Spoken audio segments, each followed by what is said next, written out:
Now we are live on Facebook. तो अब हम अपना सेशन स्टार्ट करते हैं। ये सेशन है जीआरई से रिलेटेड और आज इसका फर्स्ट डे है। तो सेशन स्टार्ट करने से पहले हम एक थोड़ा सा क्विक ओवरव्यू ले लेते हैं आई कोड से रिलेटेड।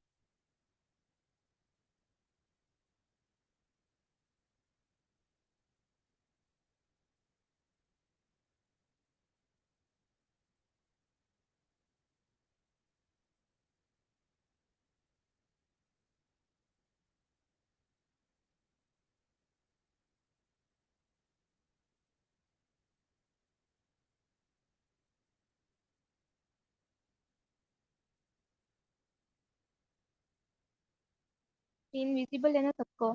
आई कोड गुरु एक ऑनलाइन प्लेटफॉर्म है जो कि सिलिकॉन वैली के पाकिस्तान पाकिस्तान के सॉफ्टवेयर इंजीनियर्स ने बनाया है। और इसका इनिशिएटिव है कि पाकिस्तान की यूथ है उसको यानी कि टेक्निकली उन्होंने बिल्ड करना है ताकि जो एम्प्लॉयमेंट और अनएम्प्लॉयमेंट की जो प्रॉब्लम्स है हमारी कंट्री में वो खत्म हो सके। और पाकिस्तान जो यूथ है उनको हाईटेक कंपनीज में लेकर जाना, जैसे कि फैंग लेवल कंपनीज में, जैसे फेसबुक है, गूगल है, एप्पल है।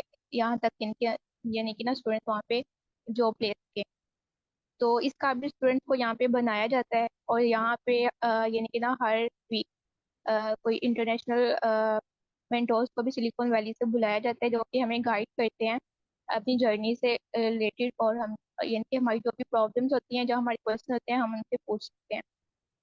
और यहाँ पे वर्क इस तरह से किया जाता है कि डेली डेली बेसिस पे सेशंस होते हैं, पाइथन से रिलेटेड होते हैं, एआई और एमएल से रिलेटेड होते हैं, लीड कोड के प्रॉब्लम सॉल्व होते हैं सेशंस में। और इसके एक से ज़्यादा सेशंस चल रहे हैं।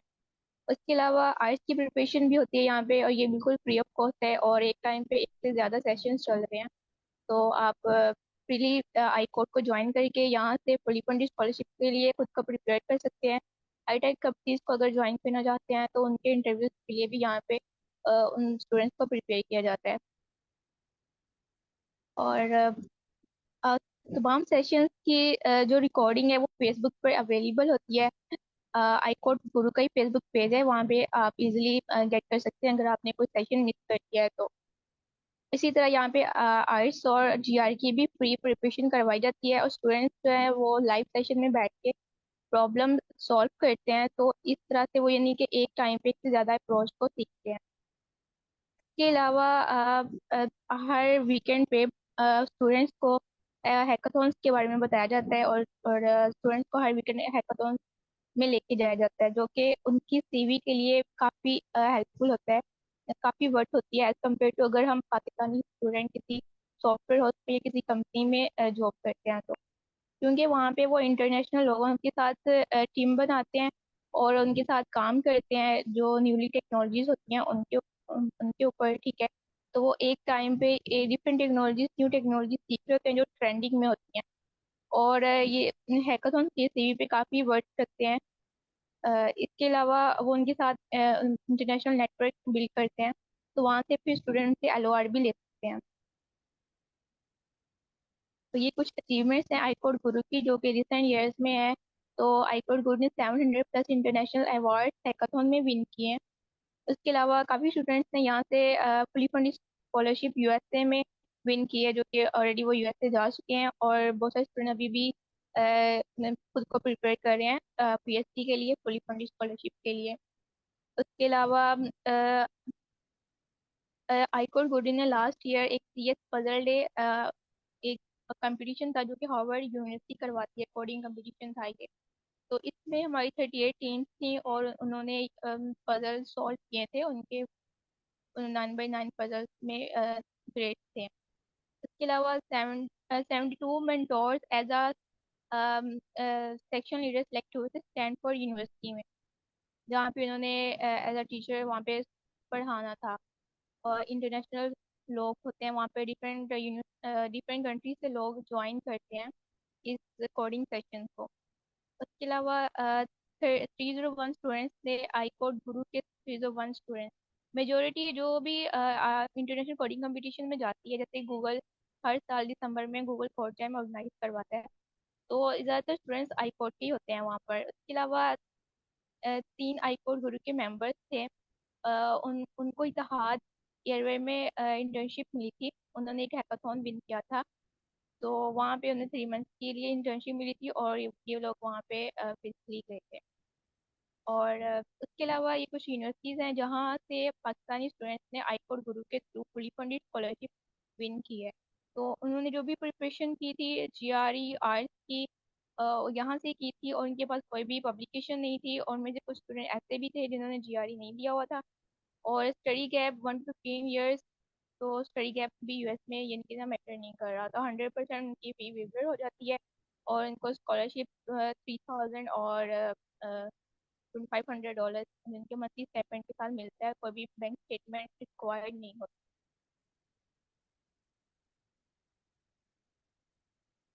तो आज का जो सेशन है इसमें हमारे पास जो हमारे ट्रेनर हैं, सर उमर एंड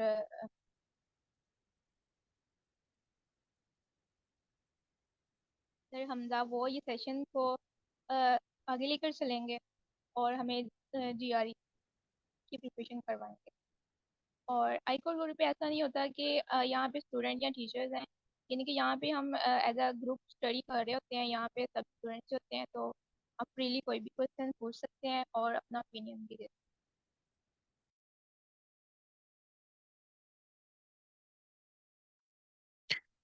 अस्सलाम वालेकुम। मेरा नाम उमर है और मैं इस होपफुली इस जीआरई की ट्रेनिंग को कंप्लीट करूंगा आप लोगों के साथ।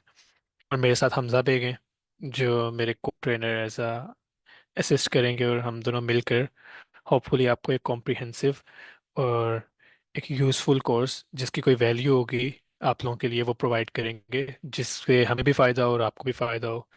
क्योंकि हम दोनों ही जीआरई की प्रिपरेशन कर रहे हैं तो हमारा जो मटेरियल होगा होपफुली वो अप टू डेट होगा, और जो जितनी हम रेलिवेंट हेल्प प्रोवाइड कर सकेंगे हम अपने एंड से प्रोवाइड करेंगे। आज के सेशन में स्क्रीन शेयर कर लेता हूँ, फिर हम डिस्कस कर लेते हैं कि आप लोगों के लिए किस तरह ज़्यादा बेहतर है चीज़ों को लेकर चलना। क्या आप लोग आप लोगों को आप में से पहले सबसे पहले ये बता दें कि आप में से कितने लोगों को जीआरई का थोड़ा बहुत आइडिया है कि जीआरई होता क्या है, टेस्ट में क्या होता है। मतलब बेसिक आइडिया अगर मुझे मिल जाए कि ऑडियंस के अंदर क्या क्या सबको पता है कि नहीं।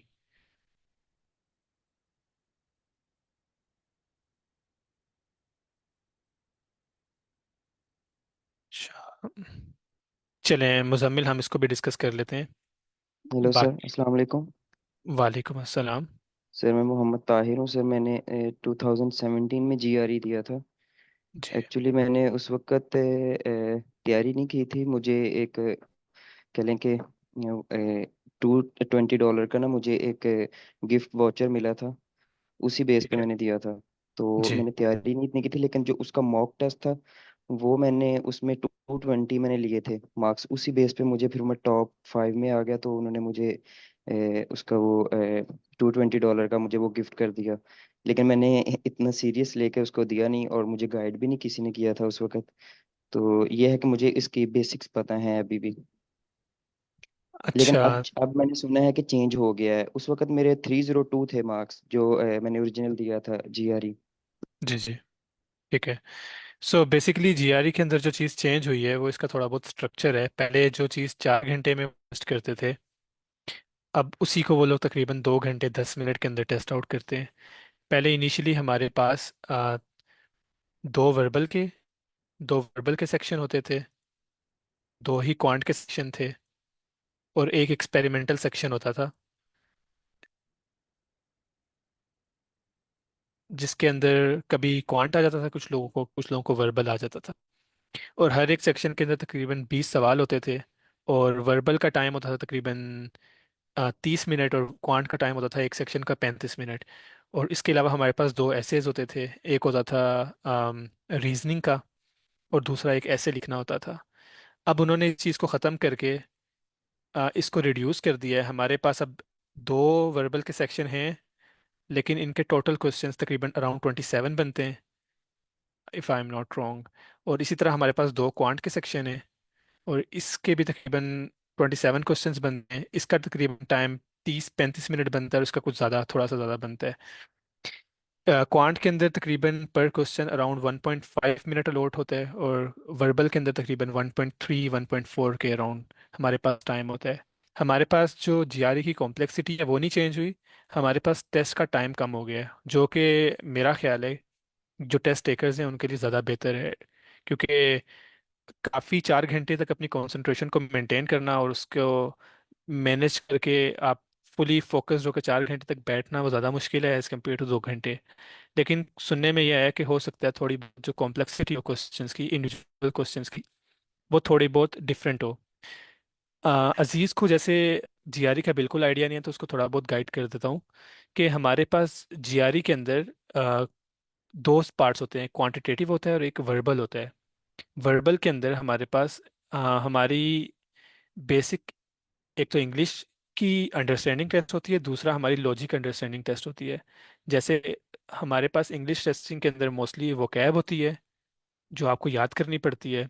उसके अलावा आपकी सेंटेंस की लॉजिक होती है कि आपको सेंटेंस को अंडरस्टैंड करना आता है, सेंटेंस को डिसाइफर करना आता है कि आपके सेंटेंस के अंदर सपोर्ट क्या होती है, आपके कौन से आइडियाज एक दूसरे को सपोर्ट कर रहे हैं। जैसे फर्ज करें मैं एक सेंटेंस लिखता हूँ, आई डैश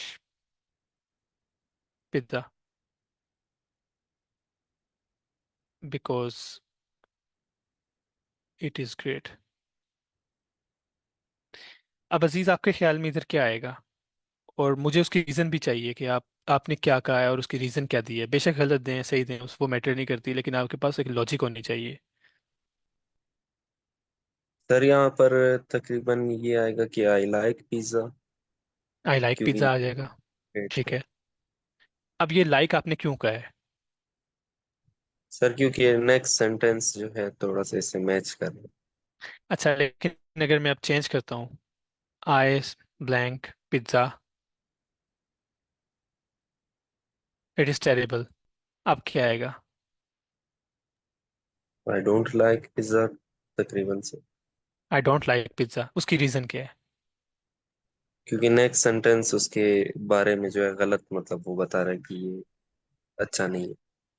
एग्जैक्टली तो इसका मतलब ये है कि हम लोग, आप ना अनकॉन्शियसली, आपको नहीं पता लेकिन आप अपने सेंटेंस को डिवाइड करें दो हिस्सों के अंदर।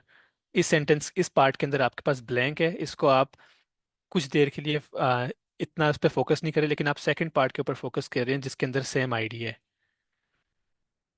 और आप कह रहे हैं कि मेरे पास क्योंकि सेकंड पार्ट के अंदर एक चीज़ गलत बयान की जा रही है, कि मतलब मेरे पास फर्ज करें इस चीज़ की नेगेटिव कोनोटेशन है, तो जो शुरू में बात की गई है वो भी उस तरह की ही बात की होगी, तो मैं यहाँ पे डोंट या लाइक कर दूंगा।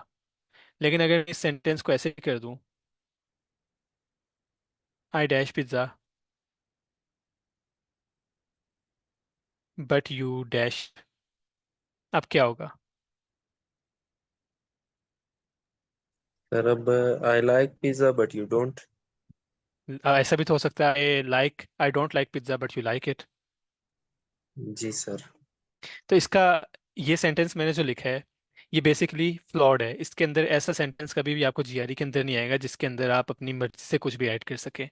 जीआरई के अंदर आपको जो भी सेंटेंस आएगा वो एक फुली सेल्फ कंपोज सेंटेंस होगा जिसके अंदर सारी इंफॉर्मेशन है जितनी भी चाहिए आपको सेंटेंस को डिसाइफर करने के लिए। जीआरई के सेंटेंस के अंदर कभी आपको एक्सटर्नल नॉलेज की जरूरत नहीं पड़ेगी कि आप आउटसाइड नॉलेज यूज करें। जो भी कुछ आपको चाहिए होगा वो उस सेंटेंस के अंदर होगा। तो बेसिकली हमारे पास जीआरई के अंदर एक तो हमारी वोकैब टेस्ट हो रही होती है, दूसरा हमारा सेंटेंस टेस्ट हो रहा था कि हम सेंटेंस को क्या अंडरस्टैंड कर पा रहे हैं। ये बेसिक सेंटेंस थे जो भी हमने किए हैं। काफ़ी एडवांस सेंटेंसेस भी आएंगे, डिफिकल्ट भी होंगे, लेकिन अगर आपके बेसिक्स सही हैं तो आपको एडवांस्ड जो हमारे सेंटेंसेस हैं उनको वो डिकोड करते हुए ज़्यादा मसला नहीं होगा।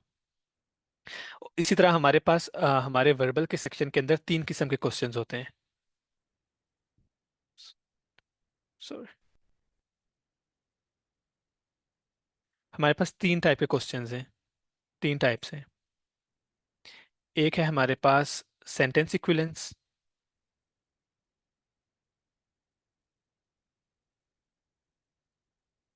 दूसरी है हमारे पास टेक्स्ट कंप्लीशन,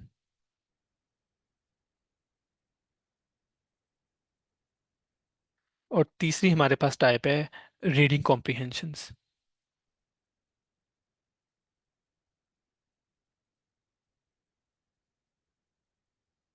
तकरीबन हमारे पास जो जीआरई के 2 सेक्शंस हैं वर्बल के, सेक्शन 1 सेक्शन 2, सेक्शन 1 की जो हमारे पास ब्रेक डाउन है, उसके अंदर हमारे पास अराउंड 4 सेंटेंस इक्विवेलेंस के क्वेश्चंस आते हैं, 3 टेक्स्ट कंप्लीशन के क्वेश्चंस होते हैं, और तकरीबन 7 ही हमारे पास 7 या 8 क्वेश्चंस होते हैं रीडिंग कॉम्प्रिहेंशन के। इसी तरह हमारे पास जो वर्बल का सेकंड सेक्शन है, उसके अंदर 3 हमारे पास सेंटेंस इक्विवेलेंस के क्वेश्चंस होते हैं, 4 हमारे पास ये टेक्स्ट कंप्लीशन के क्वेश्चन है, और हमारे पास मेरे ख्याल से 8 या 10 के क्वेश्चन है, 8 या 9 क्वेश्चन है जो हमारे पास रीडिंग कॉम्प्रिहेंशन के हैं। इस वक्त मेरे पास एग्जैक्ट फिगर नहीं है, लेकिन इस तरह कुछ हमारी डिवीजन होती है। हमारे जो ये क्वेश्चंस हैं, सेंटेंस इक्विवेलेंस और टेक्स्ट कंप्लीशन, इनके अंदर हमारी वोकैब टेस्ट होती है, हमारी वोकेबलरी, और हमारे जो ये रीडिंग कॉम्प्रिहेंशन के टेस्ट हैं, क्वेश्चन हैं, इसके अंदर हमारी स्किल्स टेस्ट होंगी कि हम लोग लैंग्वेज को अंडरस्टैंड कितना अच्छा कर पा रहे हैं। उससे हम चीज़ों को, जैसे हमारे पास कोई एक उन्होंने पैराग्राफ दिया हुआ है, उसके अंदर वो हमसे पूछ सकते हैं कि मेन आइडिया क्या है आपके से पूरे पैसेज का। उसके बाद कौन सी चीज़, वो कुछ आपसे क्वेश्चन पूछ लेंगे, आपसे पूछ लेंगे कि जैसे इन्फ्रेंस के क्वेश्चंस दे सकते हैं। हम ये चीज़ें फर्दर डिस्कस करेंगे लेटर सेक्शन में, लेकिन इस वक्त हम एक जनरल व्यू ले रहे हैं कि हमारे पास टेस्ट की रिवीजन क्या है। हमारे पास सेंटेंस सीक्वेंस के क्वेश्चंस होते हैं। मैं एक पॉसिबल एग्जांपल आप लोगों के लिए ढूंढता हूँ, जैसे ताकि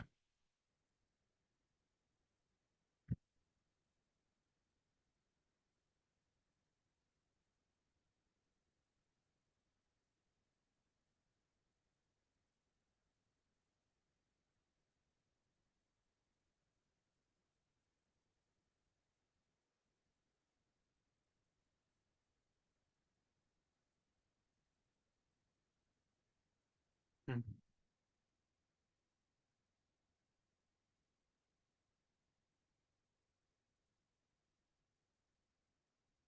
मैंने अभी ये जल्दी से इंटरनेट से उठाई है तस्वीर एक, इसको हम डिस्कस कर लेते हैं। Wait a second. हम्म। चलिए ये चीज़ हम फर्दर डिस्कस करेंगे। अभी हम टेस्ट की ब्रेकडाउन को देख लेते हैं, क्योंकि अभी मेरा फर्स्ट टाइम है इस सॉफ्टवेयर के ऊपर टीचिंग के, तो इसके ऊपर मेरी इमेज नहीं आ रही। इसको मैं फर्दर रिजॉल्व करके आप लोगों के साथ डिस्कस कर लूँगा जब हम इन चीज़ों को देखेंगे। दूसरा हमारे पास होता है क्वांटिटेटिव। क्वांटिटेटिव के अंदर हमारे पास 4 मेन टॉपिक्स होते हैं जिसके अंदर से हमारे पास क्वेश्चंस आते हैं। एक होती है अरिथमेटिक्स, दूसरी होती है हमारे पास अलजबरा, तीसरा होता है हमारे पास कोऑर्डिनेट ज्योमेट्री, और चौथा होता है हमारे पास ज्योमेट्री, जो फिगर्स वगैरह हैं, सर्कल्स, ट्राइंगल्स। उसके बाद लास्ट होता है डेटा एनालिसिस।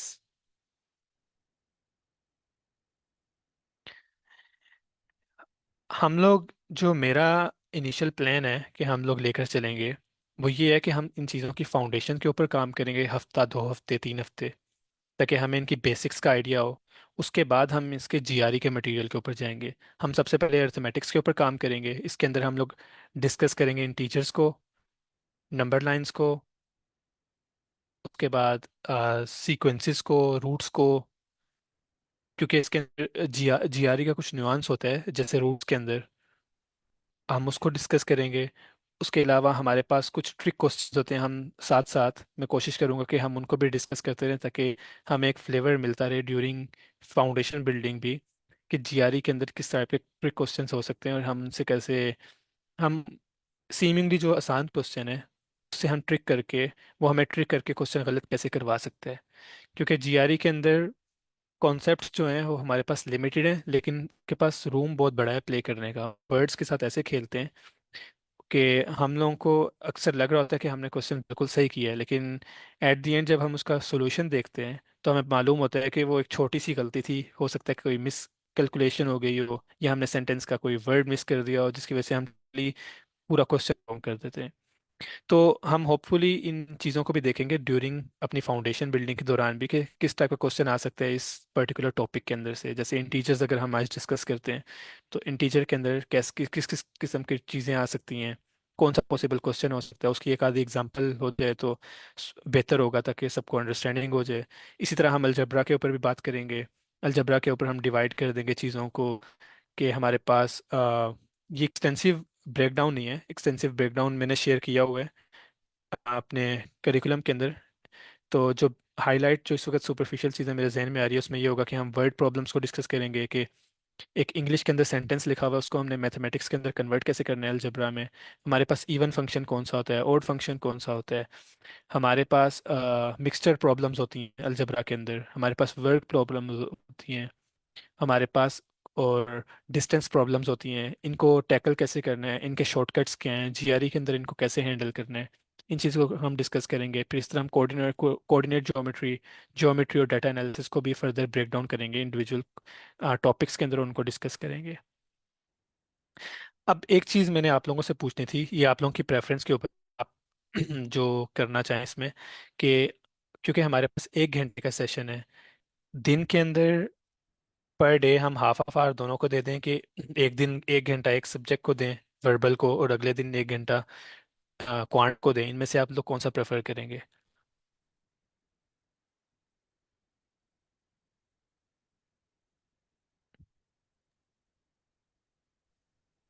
सर एक दिन क्वांटिटेटिव को दे दें और एक दिन जो है वो वर्बल को दे लें, क्योंकि 30 मिनट्स में कुछ भी नहीं हो पाएगा अगर हम दोनों को लेकर चलेंगे साथ तो। जी। बाकियों की क्या ओपिनियन है? जी सर, इसी तरह बेहतर है, मतलब एक दिन में एक हो और अगले दिन सेकंड। अच्छा, एक दिन में एक। हम्म। और कोई हमारे पास और पार्टिसिपेंट हैं तो वो अपना हैंड रेज करके, माइक अनम्यूट करके बता दें उनकी क्या राय है इस बारे में। Sir I think alternate dress है। जी जी, आपकी आवाज़ थोड़ी कम थी। सर मैं कह रहा हूँ कि अल्टरनेट ड्रेस सही रहेंगे। ऑल्टरनेटिव डेज सही रहेंगे, ठीक है। चलें, ऑल्टरनेटिव डेज पे ही हम कर लेते हैं। अच्छा, इसके अंदर एक और चीज़, फर्दर मूव करने से पहले मैं कुछ रिसोर्सेज भी शेयर कर दूंगा आज ग्रुप के अंदर। हमारे पास वोकैब बहुत अहम है, अगर वर्बल के अंदर अच्छा स्कोर चाहिए तो उसके लिए वोकेबलरी मस्ट है। वोकेबलरी के बगैर गुजारा नहीं है। और हमारी वोकेबलरी, जीआरई के अंदर जो वोकेबलरी टेस्ट होती है वो अंग्रेज़ों को भी नहीं आती, तो हमें तो बिल्कुल ही नहीं आती। तो उसका आसान हल ये है कि आप पहले दिन से अपनी वोकेबलरी बिल्ड करना स्टार्ट कर दें। वोकेबलरी बिल्ड करने का तरीका ये है, वोकेबलरी के काफ़ी रिसोर्सेज हैं, आप ग्रेगमेट का रिसोर्स यूज़ कर सकते हैं, उसने अपनी लिस्ट शेयर की हुई है। आप तलहा नूर उमर ने अपनी एक पब्लिक की हुई है लिस्ट, आप उसको यूज़ कर सकते हैं। मैं इन दोनों के लिंक्स ग्रुप में होपफुली मीटिंग के बाद शेयर कर दूंगा।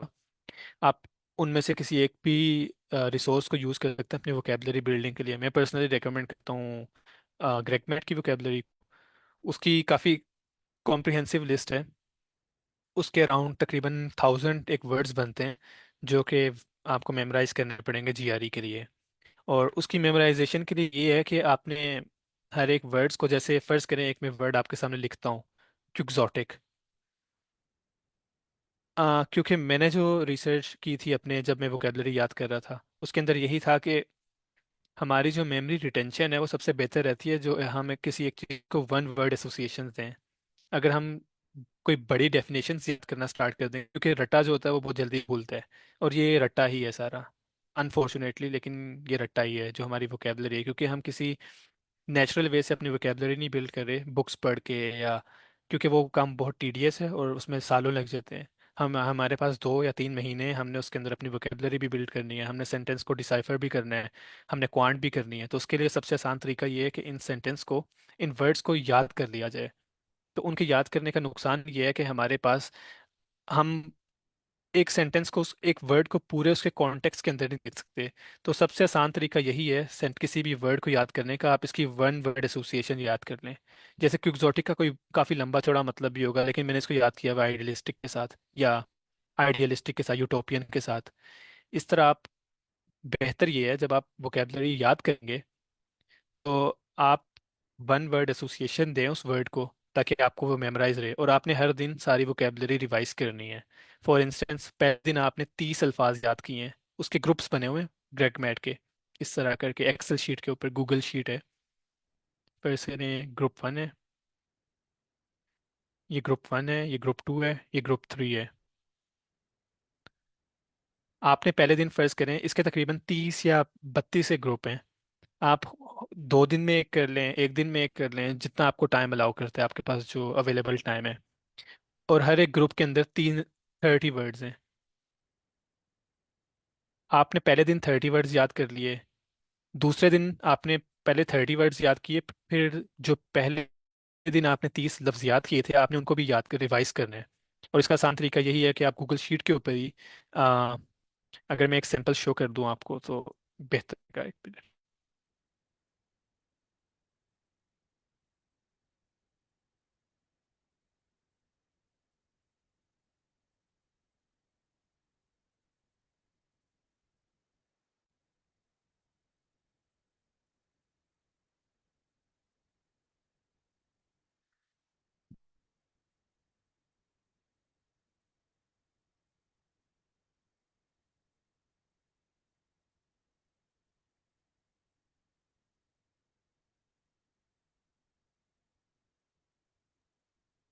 सर इसमें टॉप राइट कॉर्नर में ओपन बोर्ड पे शायद इसमें इमेज का अवेलेबल हो ऑप्शन। हम्म, मैं स्क्रीन ही शेयर कर लेता हूँ। स्क्रीन,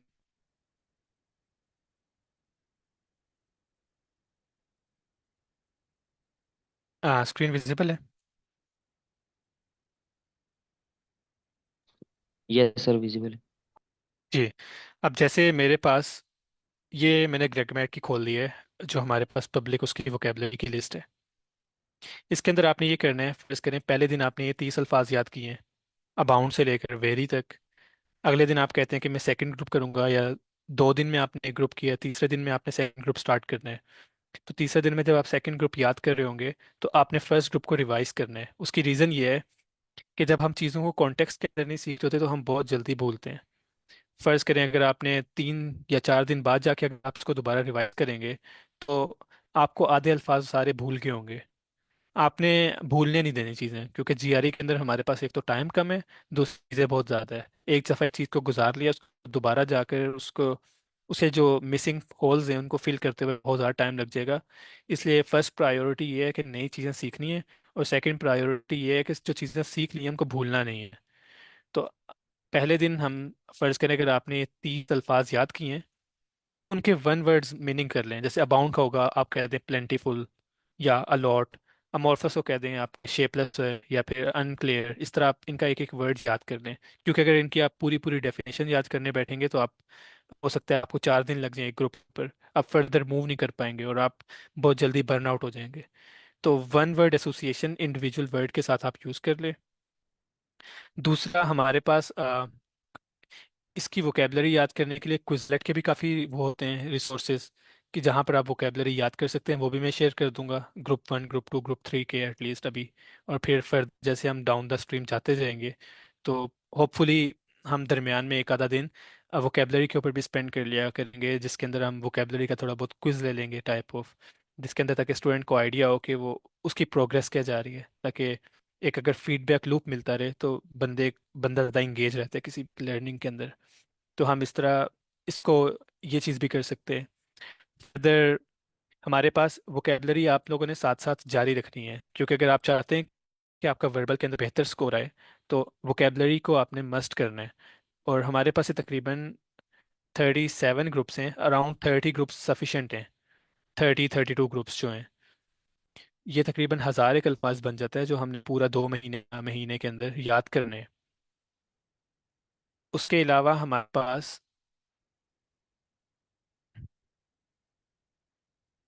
जी, इसके अलावा हमारे पास हम लोगों ने एक तो वोकेबलरी याद रखनी है। दूसरा हम लोग वर्बल को, जो हमने बात की है कि हम ऑल्टरनेटिव डेज में करेंगे क्वांट को और वर्बल को। क्वांट के लिए जो मेरा बेसिक मैंने आइडिया पहले शेयर कर दिया कि हम लोग फाउंडेशन से स्टार्ट करेंगे और इंडिविजुअल टॉपिक्स के अंदर जाते जाएंगे जहाँ तक हमें जीआरई के अंदर ज़रूरत है। जैसे आज जो मैंने टॉपिक सोचा था आप लोगों के साथ डिस्कस करने का, वो नंबर लाइन था क्वांट का। आप लोगों में से कितने लोगों को अरिथमेटिक्स का, बेसिक अरिथमेटिक्स का आइडिया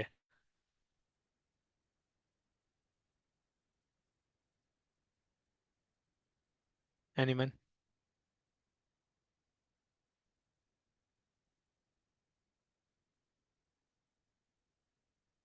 हाँ, कोई आइडिया नहीं है अर्थमेटिक्स का।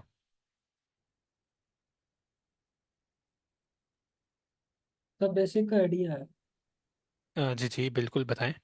एक्चुअली सेशन को थोड़ा इंगेजिंग रखें ताकि बोरिंग ना हो जाए आप लोगों के लिए, क्योंकि अगर एक ही बंदा बोलता रहे तो वो चीज़ें काफ़ी बोरिंग हो जाती हैं।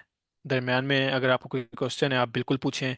आप फ़ौरन अनम्यूट करें, क्योंकि हमारे पास जो पार्टिसिपेंट्स हैं वो लिमिटेड हैं। तो हमारे पास जो इंगेजमेंट है वो बेहतर हो सकती है एक दूसरे के साथ। जी। जो आपके पास लिमिटेड नॉलेज है उसके अंदर आप थोड़ा बहुत बताएं कि अर्थमेटिक्स में होता क्या है, कोई भी अगर बताना चाहे। सर अरिथमेटिक्स में हम ये एडिशन मल्टीप्लिकेशन डिवीजन सब्ट्रैक्शन ये वाला जी जी। मतलब। ये भी उसका पार्ट है। हाँ जी। अच्छा। अरे, हम डिस्कस करते हैं बिल्कुल बेसिक से अरिथमेटिक्स होती क्या है और जीआरई के अंदर हमें इसके लिए क्या क्या चाहिए। अरिथमेटिक्स के अंदर हमारे पास सबसे पहले हम डिस्कस करते हैं नेचुरल नंबर्स। नेचुरल नंबर्स क्या होते हैं? सर 1 2 जो स्टार्ट हो 1 2 और फिर so on. Natural numbers basically वो होते हैं जिनको हम काउंट कर सकते हैं अपनी फिंगर्स के ऊपर। काउंटिंग नंबर्स भी कहते हैं इनको। अ, जैसे 1 2 3 4 5 अप टू इन्फिनिटी। इसी तरह हमारे पास होते हैं होल नंबर्स। होल नंबर्स क्या होते हैं? जो 0 से स्टार्ट हो। जिसके अंदर जीरो हम इंक्लूड कर देते हैं। जी। इसी तरह हमारे पास होते हैं इंटीजर्स। इंटीजर्स क्या होते हैं? इंटीजर्स पॉजिटिव भी हो सकते हैं नेगेटिव। ये। इंटीजर्स एग्जैक्टली, इंटीजर्स के अंदर हमारे पास जीरो इंक्लूडेड होता है, positive numbers hmm, as well as negative numbers. Hmm, हमारे पास -1 -2 -3 -4 -5। ये इंटीजर्स आ गए। हमारे पास नंबर्स की एक और डिवीजन होती है जिसके अंदर हम कहते हैं रैशनल नंबर और इरेशनल नंबर। जीआरई के अंदर हमारे पास सिर्फ रैशनल नंबर है, तो हमने इरेशनल नंबर्स को डिस्कस नहीं करना। अच्छा। अब मैं एक क्वेश्चन देता हूँ। हमने अभी पढ़ा है कि इंटीजर्स होते हैं हमारे पास। इंटीजर के अंदर सारे नंबर आते हैं जो माइनस इन्फिनिटी से स्टार्ट होते हैं। फुल नंबर्स होते हैं -5 -4। इसके अंदर डेसिमल्स इंक्लूडेड नहीं होते। 1 2 3 up to infinity. Let's say मेरे पास क्वेश्चन है कि हम कहते हैं कि what are the number of iPhones. Number of iPhones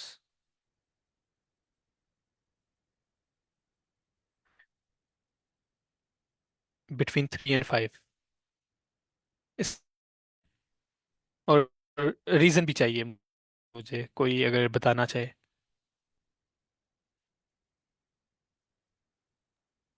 sir ये तो ज्यादा नहीं होंगे, 3.1 इस तरह भी हम कह सकते हैं नहीं? देखें, आईफोन है, आईफोन हाफ नहीं हो सकता। फिर 3 होंगे sir. Between 3 and 5। Sir three को भी प्लस काउंट फोर एंड करेंगे तो? वन माइनस होगा। फोर। हाँ, वन। प्लस फोर और एंड होगा बस। Minus four.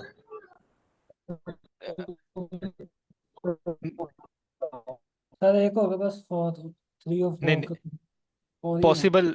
हमारे पास 3 और 5 के दरमियान हमारे पास काफ़ी, 3 भी हो सकते हैं हमारे पास, आईफोन 4 भी हो सकते हैं, 5 भी हो सकते हैं। बिटवीन 3 and 5 इसका मतलब ये है, फ़र्ज़ करें हम आईफोन को एक्स कहते हैं।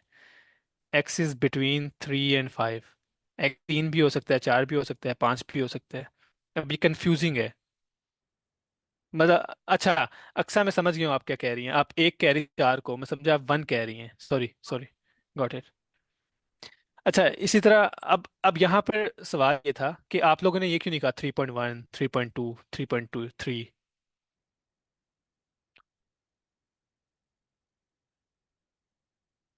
एनीवन? सर जो आईफोन है वो डिवाइड तो ही नहीं हो सकता। एग्जैक्टली, फ्रैक्शंस में नहीं हो सकता। इसी तरह ये चीज़ आपने याद रखनी है कि हमारे पास जो भी क्वेश्चन डिमांड करे ना उसके अंदर आपने ये देखना है कि क्या फ्रैक्शन पॉसिबल है कि नहीं। जैसे फर्ज करें अगर वो कहे कि वो पर्सन की बात कर रहे हैं या किसी नंबर ऑफ सिटीज की बात कर रहे हैं, तो इसको हम फ्रैक्शन में डिवाइड नहीं कर सकते क्योंकि ये होल नंबर होते हैं। आदमी आधा नहीं होता, आदमी पूरा ही होगा। तो इन चीज़ों को हम लोगों ने डिवाइड नहीं करना फ्रैक्शन के अंदर। लेकिन अगर वो के नंबर ऑफ सेंट्स की बात करें कि हमारे पास how many cents, how many cents can we have between, या how many amount we have in dollars, can we have in dollars between 1 and 2। तो हमारे पास दरमियान में सेंट्स भी आ सकते हैं, क्योंकि $1 के अंदर हमारे पास तकरीबन 100 सेंट बनते हैं। तो हमारे पास हो सकता है कि उसके बाद हमारे पास सेंट्स के बाद पेनीज में भी बात आती है, तो हमारी जो करेंसी होती है वो फ्रैक्शन में आ सकती है। जो हमारी जो हमारी करेंसीज होती हैं वो फ्रैक्शन में आ सकती हैं, लेकिन जो हमारे पास आईफोन इस तरह के हैं या इस तरह की और जो चीज़ें हैं वो फ्रैक्शन में नहीं होंगी, वो हमारे पास होल नंबर्स होंगे। अब हम बात कर लेते हैं, ये तो हमने बात की है इंटीजर्स फ्रैक्शंस के ऊपर। हमारे पास एक चीज़ होती है कंसेक्यूटिव इंटीजर्स। कंसेक्यूटिव इंटीजर्स क्या होते हैं?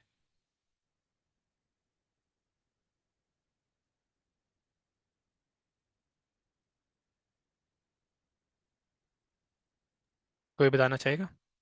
सर सर जो कंटिन्यूस होते हैं 0.1 0.2 इस तरह। नहीं नहीं, मैंने इंटीजर्स की बात की है। अजीज, जो इंटीजर्स होते हैं उसके अंदर डेसिमल नंबर नहीं होता।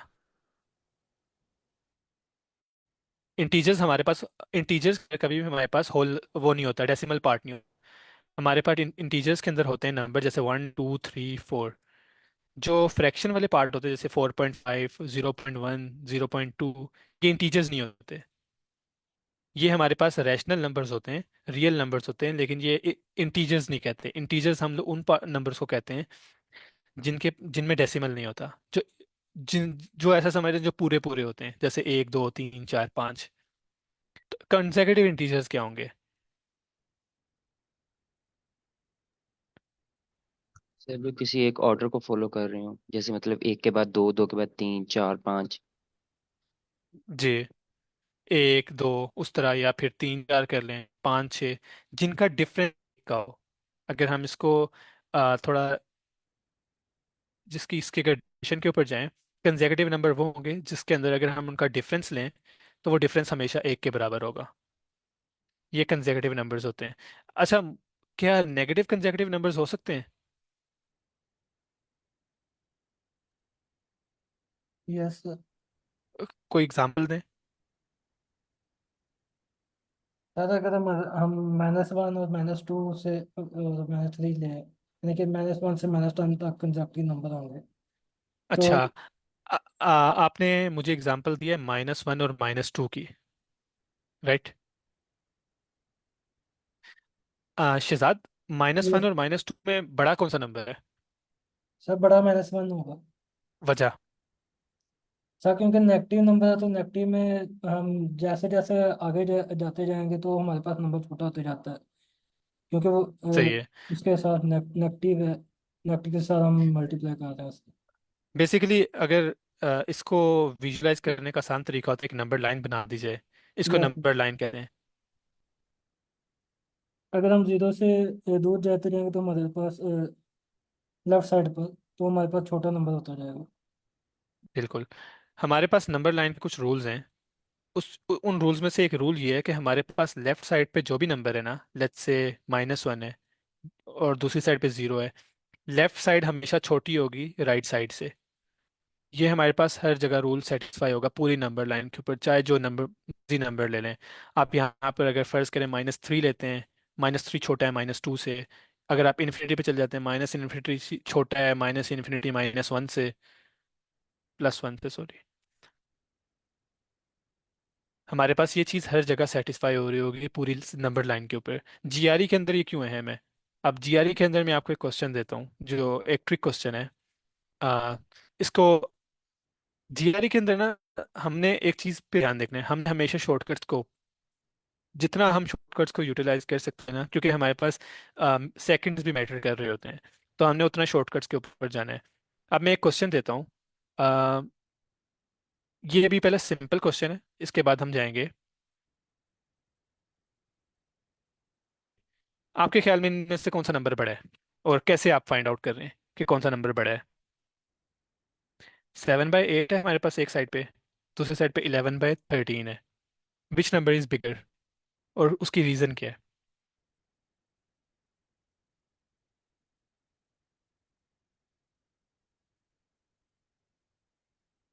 अनम्यूट करके बताना चाहेगा?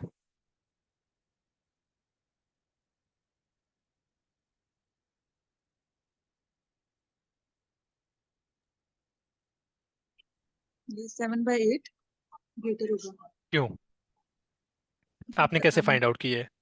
जी। बस ऐसे लग रहा है कि फ्रैक्शन में जितनी जी। वैल्यू स्मॉल होगी उतनी ग्रेटर होगी। सर 11 मे और बी 13 लग रहा है। आ, नहीं, इसका इसको वो नहीं ना करना, हमने तुक्का नहीं मारना, हमने एक डेफिनेटिव आंसर देना है और हमने कहना है क्यों बड़ा है। हमजा ने कहा है 7/8। हमजा क्यों? 7/8 होगा। सर फर्स्ट ऑफ ऑल अस्सलाम वालेकुम एवरीवन। थोड़ा सा सर मैं इंट्रोडक्शन करना चाहूँगा सर, बिल्कुल। ये परमिशन। जी ऐसा जी बिल्कुल। सब लोगों को बहुत वार्म वेलकम मेरी तरफ से जीआर की सेशन में। और सर उमर जो हैं वो उन्होंने पहले जीआर अटेम्प्ट किया हुआ है, he is very good instructor. तो ये हमारा ऑनर है कि आई कोड ग्रुप और प्लेटफॉर्म जो है वो हमें मिला है। और ये जीआरई के जो सेशंस होते हैं ऑनलाइन, दे आर एक्सपेंसिव। और वो मतलब $140 पर और लेकर पढ़ा रहे होते हैं वो लोग जिन्होंने ऑलरेडी जीआरई सीखा हुआ है। तो इस चीज़ को हमें ज़ाया नहीं करना चाहिए, इस टाइम को हमें बिल्कुल ज़ाया नहीं करना चाहिए। हमें इस चीज़ को यूटिलाइज करना चाहिए क्योंकि GRE is very important in getting scholarship. क्योंकि आप मतलब अब सब लोग लीड कोड कर रहे हैं, सब लोग हैकाथॉन्स कर रहे हैं, तो उनसे अब हमने बेटर कैसे बनना है। तो हैकाथॉन्स और लीड कोड करके तो हम बाकी लोगों से बेटर बन गए, अब आप लोग कैसे बेटर बनेंगे जब आप जीआरई देंगे और अच्छा स्कोर लेंगे। तो अ, मेरा ये ख्याल है कि सबसे इम्पोर्टेंट चीज़ जो है इसके अंदर कंसिस्टेंसी होनी चाहिए। और दूसरा ये कि शुरू में हम लगेगा कि इतने ज़्यादा वोकेबलरी के वर्ड्स हैं और इतने ज़्यादा फार्मूलाज हैं, लेकिन विद टाइम इंसान सब कुछ सीखता है। तो कंसिस्टेंसी इज़ इम्पोर्टेंट। और अपने डेली गोल सेट करें, डेली वोकेबलरी के वर्ड्स आज से ही लाजमी स्टार्ट कर दें।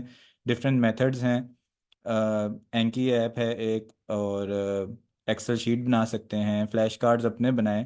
और एक्टिव लर्निंग करें, जैसे मगूश फ्लैश कार्ड्स होते हैं ऑलरेडी बने बनाए होते हैं, उनसे आप वोकेबलरी सीख सकते हैं, लेकिन दैट इज़ पैसिव लर्निंग। तो जीआरई में कोशिश करें एक्टिव लर्निंग करें, क्लास जब आप लोग अटेंड करें तो जो इंस्ट्रक्टर पढ़ा रहे हैं तो आप इन्वॉल्व हों ताकि आपकी एक्टिव लर्निंग हो। जैसे अगर हम लोग पढ़ाएंगे, आप लोग देखेंगे, आप कहेंगे ये तो बड़ा इजी है, मुझे समझ आ गया बिल्कुल। लेकिन जब आप रियल सिचुएशन में आप लोग जाएंगे तो आपको मुश्किल होगी, क्योंकि आपने पैसिव लर्निंग की होगी, आपका माइंड मतलब एक स्पून फीडिंग के लिहाज से चल रहा होगा। लेकिन अगर आप लोग पार्टिसिपेट करेंगे क्लास में, आपकी इन्वॉल्वमेंट होगी, तो आपकी एक्टिव लर्निंग होगी। इसी तरह आप वोकेबलरी को खुद सर्च करें, गूगल में कोई वर्ड है उसको सर्च करें और उसको याद करने की कोशिश करें। जैसे सर ने बताया कि मतलब उसकी लेंथी डेफिनेशंस याद ना करें, क्योंकि जीआरई में क्या होता है कि सिर्फ जो प्राइमरी डेफिनेशन है वो यूज़ नहीं हो रही होती, वर्ड आपस में लिंक्ड होते हैं, उसके सेकेंडरी मीनिंग्स यूज़ हो रहे होते हैं, कुछ वर्ड के चार चार पांच पांच मीनिंग होते हैं। तो वर्ड्स को आपस में लिंक करें और उस तरह से याद करें, एक्टिव लर्निंग करें, फ्लैश कार्ड्स अपने बनाएं, वो बहुत अच्छा है। और उन फ्लैश कार्ड्स को डेली रिवाइज करें। एंकी ऐप है एक, वो यूज़ करें। उसमें आप सेलेक्ट कर सकते हैं कि ये वर्ड मुझे 3 डेज बाद शो हो, ये 2 डेज बाद शो हो। और पार्टिसिपेशन इज़ वेरी इंपॉर्टेंट। और इसी तरह क्लास जो है उस वो एंगेजिंग भी होगी, हमें भी पढ़ाने का मज़ा आएगा और आप लोगों को भी पढ़ाने का मज़ा आएगा, और आप लोगों को भी पढ़ने का मज़ा आएगा। और ये है कि आज आप लोग वेरी गुड के आप मतलब पार्टिसिपेंट्स काफ़ी ज़्यादा माशाल्लाह हैं। तो स्टिक रहें, यानी ये ना हो कि एक दो दिन में आपके जीआरई तो मेरे बस की बात नहीं है और इट इज़ वेरी डिफ़िकल्ट, ऐसा नहीं सोचें, गिव टाइम। जब मैं पहली जीआरई की क्लास में आया था तो मैंने सारे क्वेश्चंस के आंसर्स गलत ही दिए थे, क्योंकि जीआरई में मतलब थोड़ी सी रीजनिंग चलती है, तो मेरी तो बिल्कुल रीजनिंग नहीं थी। लेकिन अल्हम्दुलिल्लाह 2 मंथ्स मुझे हुए हैं जीआरई की प्रैक्टिस करते हुए और काफ़ी ज़्यादा इम्प्रूवमेंट है। तो इसलिए टाइम दें इस चीज़ को, और GRE is very important thing. मेरे ख्याल से ये सब कुछ बताना ज़रूरी है। Thank you so much. अच्छा, रीजन आप दे दें कि आपने क्यों कहा कि 7/8 बड़ा है 11/13 से। जी, इसमें जैसे हम फ्रैक्शंस को जब हम आपस में रिलेट करते हैं तो वी कैन क्रॉस मल्टीप्लाई, जो शॉर्टकट होता है कि क्रॉस एग्जैक्टली। मल्टीप्लाई करके हम देख सकते हैं कि which one is greater. Exactly. तो अगर जब भी आपके पास कोई फ्रैक्शंस आए कि हमारे पास 3-4 फ्रैक्शन दिए हों, उसके अंदर पूछा जाए कि कौन सी साइड बड़ी है, तो सबसे आसान तरीका ये, आप जो उसका न्यूमरेटर है इसको सिर्फ मल्टीप्लाई कर दें। जैसे 17 को 13 से, 11 को 8 से मल्टीप्लाई कर दें, जिसका प्रोडक्ट बड़ा है वो साइड बड़ी है। एक सिंपल ट्रिक है। आपको ये फाइंड करना पड़ेगा, कैलकुलेटर के ऊपर जाएं, इन चीज़ों को टाइप आउट करें, उसके बाद उनको कंपेयर करें। एक सिंपल ट्रिक है कि आप क्रॉस मल्टीप्लाई कर दें, एक इसके न्यूमरेटर को उसको डिनोमिनेटर के साथ, और इसके डिनोमिनेटर को उसके न्यूमरेटर के साथ। जो साइड एट द एंड बड़ी होगी वो आपका बड़ी साइड होगी।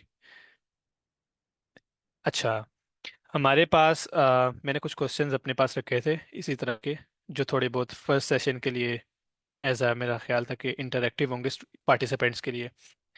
इस तरह हमारे पास एक और क्वेश्चन है कि इनमें से कौन सा नंबर बड़ा है, -1/3, -1/4? Any one?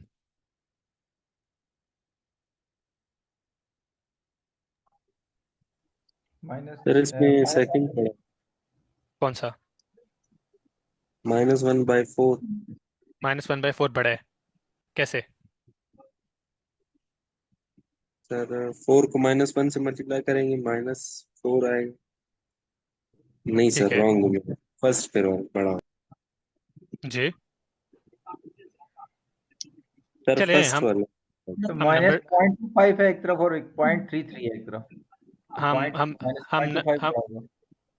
ठीक है, हम नंबर लाइन पे इसको करते हैं, जिसकी अगर कोई कंफ्यूजन थी तो वो भी क्लियर हो जाएगी, और जिसको नहीं थी तो वेल एंड गुड। हमारे पास 1/4 बनता है तकरीबन 0.25, और 1.3 बनता है 0.33। पहले तो बात ये है, आप इसके नेगेटिव साइन को भूल जाएं, कौन सा नंबर बड़ा है इसमें? 0.25। 0.25 छोटा है, नहीं नहीं, नेगेटिव साइन को कंसिडर नहीं करना, सिर्फ आप मैग्नीट्यूड देखें इस वक्त। 0.33। लेट्स से हमारे पास 0.5 यहाँ पर आ रहा है, तो 0.25 राउंड यहाँ पर होगा, और 0.33 यहाँ पर होगा कहीं पर। लेकिन जब आप इसको नेगेटिव साइड के ऊपर फ्लिप करेंगी, तो लेट्स से ये हमारा -1 है, हमारा नेगेटिव -0.33 यहाँ पर चला जाएगा, -0.25 यहाँ पर आ जाएगा। तो आप बताएं कौन सा नंबर बड़ा है? 0.25 0.2। जी। माइनस जीरो और point two five original fraction में से -1/4 सर। -1/4। इसको सॉल्व करने का ये तरीका होता है कि आप लोग इनिशियली अपने साइन को भूल जाएं, आप इनको क्रॉस मल्टीप्लाई करें, जैसे 4 इधर 3 इधर चला गया।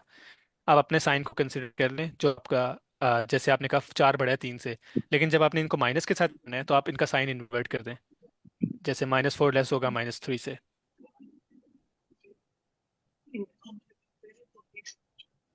चलें, अभी हमने नंबर लाइन को डिस्कस किया, हमने इंटीजर्स को डिस्कस किया है, हमने फ्रैक्शंस को थोड़ा डिस्कस किया है।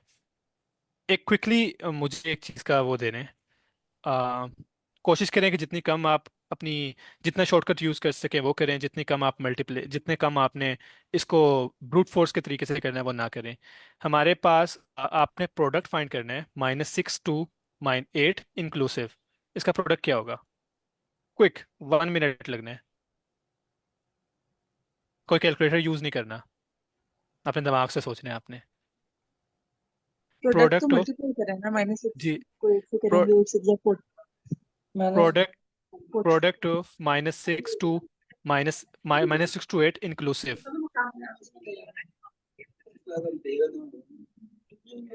हाँ जी। हेलो। जी जी जी। फुरकान आप कुछ कह रहे हैं?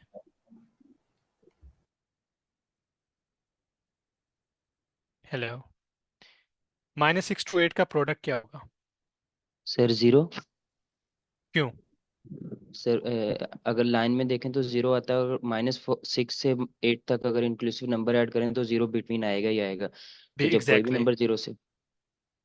एग्जैक्टली मेरा पॉइंट यही था कि क्योंकि अक्सर जब हम मल्टीप्लाई कर रहे थे, कुछ लोग जीरो को दरमियान से भूल जाते हैं कि जीरो एग्जिस्ट करता है, और जीरो सब चीज़ को नेगेटिव कर देता है, मतलब जीरो नलीफाई कर देता है, जितनी मर्जी बड़ी वैल्यू हो, जीरो से मल्टीप्लाई होगी तो हमारे पास जीरो रहेगा आंसर। अब हमारे पास हम अच्छा, ये तो हमने किया था प्रोडक्ट, हमने सम करना है, सम ऑफ इंटीजर फ्रॉम -6 to 8। ये क्या होगा?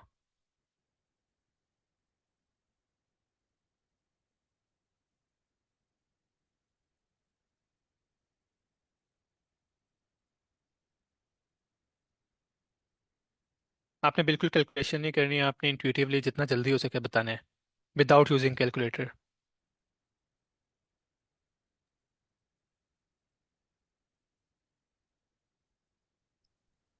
सर हमारी मीटिंग एंड होने लगी है, नेक्स्ट मीटिंग का लिंक शेयर कर दिया उन्होंने।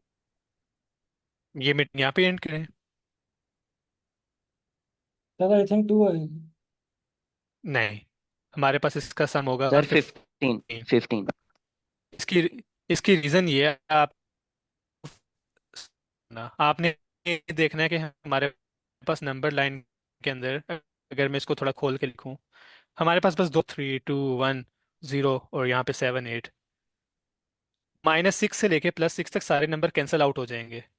हमारे पास पीछे बचते ही 7 और 8 है। आपने इनको सिर्फ ऐड करके बता देना है, क्योंकि हमारे पास -6 से +6 तक जितने नंबर्स हैं वो सारे एक दूसरे से नेगेटिव काउंटर पार्ट से कैंसिल आउट हो जाते हैं। जो हमारे पास रिमेनिंग एलिमेंट रहते हैं वो सिर्फ 7 और 8 है। आपने उनको ऐड करके बता देना है 15। ये चीज़ शो करने का मकसद ये था कि हमारे पास हर क्वेश्चन के अंदर ऑलमोस्ट कुछ ना कुछ शॉर्टकट्स होते हैं। हमने उन शॉर्टकट्स को अगर यूटिलाइज कर पाए तो हमारे पास टाइम मैनेजमेंट हमारी बहुत अच्छी हो जाएगी जीआरई के अंदर। हम सर कल एक फर्दर डिस्कस फॉर्मूला भी करेंगे। होता है इसमें। मैं यानी कि मिनिमम नंबर जो। लेकिन फॉर्मूलाज का मसला ये है, आप अगर उनको क्रैमिंग करेंगे ना, वो आपको बहुत जल्दी जहन से निकल जाएगा। अगर आप चीज़ों को इंट्यूटिवली देखना स्टार्ट कर देंगे तो कुछ जगह पे हम फार्मूलाज यूज करेंगे जहाँ पे हमारे पास फार्मूलाज जेनेरिकली यूज होते हैं, लेकिन उसकी भी इंट्यूटिव सेंस बन रही होगी। वरना प्रेफर यही है कि हम लोग चीज़ों को जितना इंट्यूटिवली हो सके उतना करें, क्योंकि ताकि भूले ना एट दी एंड हमारे पास। Okay sir. फर्दर कल हम इसको डिस्कस करेंगे और फिर उसके बाद हम वर्डल के ऊपर चले जाएंगे एक दिन में। तो चलें, कल के लिए अल्लाह हाफिज़। अल्लाह हाफिज। खुदा हाफिज़।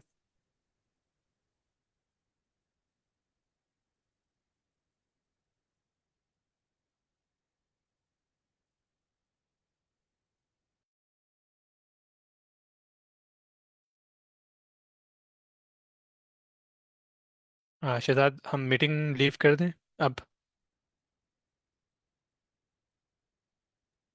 ये सर मीटिंग बस एंड होने लगी है। ठीक, थैंक यू, अल्लाह हाफिज़।